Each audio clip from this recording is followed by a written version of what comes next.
இன்றைக்கு நமக்கு சவாலுங்கிறது தொகுதி மறுசீரமைப்புல இருந்து ஒரே நாடு ஒரு தேர்தல் இருந்து வக்பு மசோதான்னு மிக கொடுங்கரங்கள் இந்துத்துவா கொடுங்கரங்கள் இந்தியா முழுக்க நம்மளை போட்டு வாத்திக்கிட்டு இருக்கு.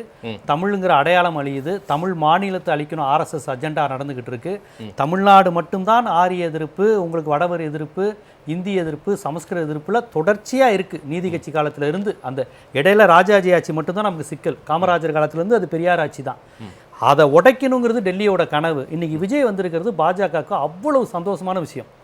இப்படி எந்த சிந்தனையும் கருத்தியலும் இல்லாம பாஜகவினர் எல்லாருமே விஜய் ஆதரிப்பாங்க சார். விஜய் பாஜக எதிர்ப்பாருன்னு சொன்னா விஜயும் நம்ப மாட்டாரு. அவர் பாஜக ஆதரவாளருக்கு கருத்தியிலும் கிடையாது, பாஜக எதிர்ப்பும் கிடையாது. அவரை பாஜக எதிர்ப்பாருன்னு எப்படி நம்புறது? வாய்ப்பே இல்லை. திமுக அதிமுக மீது இவ்வளவு விமர்சனங்களை வலிந்து வைப்பவர்கள் விஜயை இவர் இதை செஞ்சிருக்க வாய்ப்பு இல்லை. திருப்பரங்குன்ற விவகாரத்தில் அப்பட்டமாக இஸ்லாமியர்களுக்கு எதிராக இருந்தால் கூட இல்லை இவர் பாஜகவை எதிர்க்க மாட்டார் அப்படின்லாம் அவரே சொல்லாத விஷயத்தை நம்ம கொடுக்க வேண்டிய அவசியம் இல்லை. இன்னைக்கு என் மொழி இனம் எல்லாத்தையும் அழிக்கக்கூடிய வேலையை நாக்பூர் செஞ்சுக்கிட்டு இருக்கு.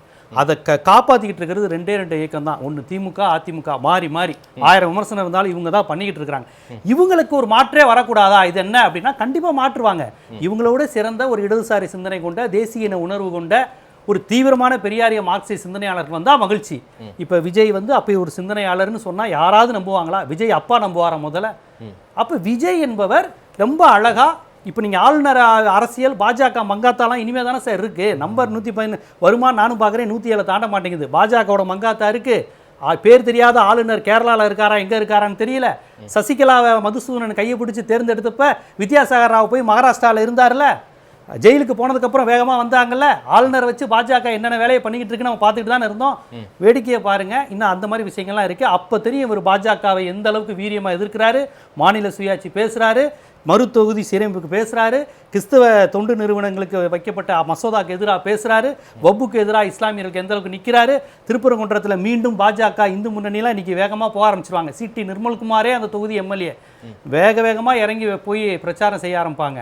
அப்போ அவர் எந்த அளவுக்கு இந்துத்துவ எதிர்ப்பு பேசுகிறாரு, மாநில உணர்வு பேசுகிறாரு, தமிழுக்காக பேசுகிறாரு, சிறுபான்மை நலனுக்கும் கிறிஸ்தவ நலனுக்கும் தலித் மக்களின் ஆதரவுக்காகவும் விஜய் என்னெல்லாம் பேச போகிறாருங்கிறத நம்ம பார்க்க தான் போகிறோம். பேச மாட்டாருங்க முடிவுக்கு ஏன் வரீங்க? வெயிட் பண்ணுங்க சார். எதுக்கு நம்ம அந்த முடிவுக்கு வரணும்? அதான் மக்கள் தீர்ப்பு கொடுத்துட்டாங்களே. இன்னொன்று சொல்கிறேன், இவருக்கு வாக்களித்த மக்களும் இவர் இதை செய்வார்னு எதிர்பார்க்கல. அவங்க ஒன்றும் பாஜக எதிர்ப்பு ஓட்டு போட்டவங்க யாருமே பாஜக எதிர்ப்பு மனநிலை கொண்டவங்க கிடையாது.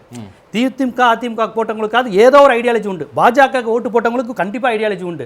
கம்யூனிஸ்ட் இவருக்கு போட்டவங்களுக்குலாம் அப்படிலாம் எதுவுமே கிடையாது. இவருக்கு ஓட்டு போட்ட பாஜக எந்த சீட்டுமே ஜெயிக்கல. இப்போ வர நிலவரம் ஏங்க சீட்டு ஜெயிக்கலங்க, விஜய் ஜெயிச்சிருக்காருங்க. என்ன நான் சொல்ல வர்றது இவ்வளவு வெளிப்படையா பேசுறேன், நானே சுத்தி வளைச்சா பேசுறேன். பிரவீன் காந்தி சார் ஆதரவுடன் விஜய் அவர்களுடைய ஆட்சி அவங்க ஆதரவுலாம் இருக்கல. நீங்க எப்படி பாஜக காரங்க எல்லாருமே அவர் ஆதரிக்கிறாங்க. பெரியார ஈவேரான்னு சொல்லக்கூடியவங்க எல்லாருமே விஜய் ஆதரிக்கிறாங்க. ஆனா விஜயின் கொள்கை தலைவர் பெரியார். இதுதாங்க சூட்சமம், இதுதாங்க நரித்தனம். இப்படித்தாங்க தமிழர்கள் அவங்க வீழ்த்திக்கிட்டு இருக்காங்க. வெளிப்படையா வர்றதான் தெரியுமே. பாஜக தான் வெளிப்படையா அவங்க நேர்மையா தானே இருக்காங்க இந்துத்துவான்னு. விஜய் போன்றவர்களை தான் அவங்க யூஸ் பண்ணுவாங்க. விஜய் போன்றவர்களுக்கு பெருசா இந்துத்துவ எதிர்ப்பும் கிடையாது, ஆதரவும் கிடையாது. அவங்களுக்கு அதிகாரம் பணம் அந்த சுகபோகம் இதெல்லாம் மீட்டுனால இனி ஆளுநர் ஆட்டம்னு ஒன்று இருக்குங்க, கவர்னர் ஆட்டம்னு ஒன்று இருக்கு, ஃப்ளோர் டெஸ்ட்னு ஒன்று இருக்கு, அவை பெரும்பான்மைன்னு ஒன்று இருக்கு, அறுதி பெரும்பான்மைன்னு ஒன்று இருக்கு. பாமக வருமா, தேமுதிக வருமா, காங்கிரஸ் சோடங்கர் காத்துக்கிட்டு இருக்காங்க. அவங்க தான் ஆளுன்னு யார் யாரெல்லாம் வர போறாங்க. அப்ப விஜய் எவ்வளவு தீவிரமா பாஜகவை ஆதரித்தவர்கள் என் பக்கம் வராதீங்கன்னு சொல்ல போறாரா? நான் ஒரு தமிழ் தேசியவாதி காங்கிரஸ்காரங்க வராதீங்கன்னு சொல்ல போறாரா? நான் ஒரு திராவிட சித்தாந்த கொண்டவன், என்னை திராவிடத்தை எதிர்க்கிறவங்க யாரும் என் கூட அலைன்ஸ்க்கு வரக்கூடாதுன்னு சொல்ல போறாரா? அவருடைய கொள்கையெல்லாம் தெரியும்ல. அவர் சொன்னார்ல திராவிடம், தமிழ் தேசியம், ஆளுநர் எதிர்ப்பு, பாஜக எதிர்ப்பு எல்லாமே தெரிஞ்சிடும். அவர் எந்த அளவுக்கு திராவிட கட்சிகளுக்கு மாற்றா வீரியமான மாநில சுயாட்சி கொண்ட ஒரு இடதுசாரி சோசலிச ஒரு போல்ஸ்விக் ரஷ்ய ஆட்சியை அமைக்க போறாருங்கிறது அப்புறம் எல்லாருமே பார்த்துடலாம்.